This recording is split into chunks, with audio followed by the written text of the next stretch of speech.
किसी समय की बात है, एक गांव में मोहन नाम का एक गरीब किसान रहता था। वो बहुत मेहनती और दयालु था। उसका मानना था कि सच्चे मन से की गई भलाई कभी बेकार नहीं जाती। मोहन रोज सुबह जल्दी उठकर खेतों में काम करता और जो भी फसल उगती उसे गांव में बेचकर अपना जीवन यापन करता। एक दिन जब वो अपने खेत में हल चला रहा था तो उसने देखा कि एक घायल कबूतर जमीन पर पड़ा था। मोहन को दया आ गई और वो कबूतर को उठाकर अपने घर ले गया। उसने उसकी देखभाल की, दवा लगाई और दाना पानी दिया। कुछ दिनों में कबूतर सेहतमंद हो गया और उड़ने लायक हो गया। जब वह ठीक हो गया तो उड़ने से पहले उसने मोहन की झोपड़ी के ऊपर कुछ देर चक्कर लगाया और फिर उड़ गया। मोहन मुस्कुराया और अपने काम में लग गया।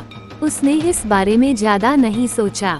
कुछ दिनों बाद एक दिन सुबह मोहन अपने खेतों में काम कर रहा था कि उसने अपने घर के आंगन में एक चमकती हुई पोटली देखी। उसने उसे खोलकर देखा तो वह दंग रह गया। उसमें सोने के सिक्के थे। मोहन को समझ में नहीं आया कि यह किसने रखा होगा। वह सिक्के लेकर गांव के मुखिया के पास गया और पूरी बात बताई। मुखिया ने कहा, मोहन, ये तुम्हारे अच्छे कर्मों का फल है। शायद जिस कबूतर की तुमने मदद की थी वही तुम्हें इनाम दे गया है। मोहन बहुत खुश हुआ, लेकिन उसने निर्णय किया कि इन सिक्कों का उपयोग वह अपने गांव के लोगों की भलाई के लिए करेगा।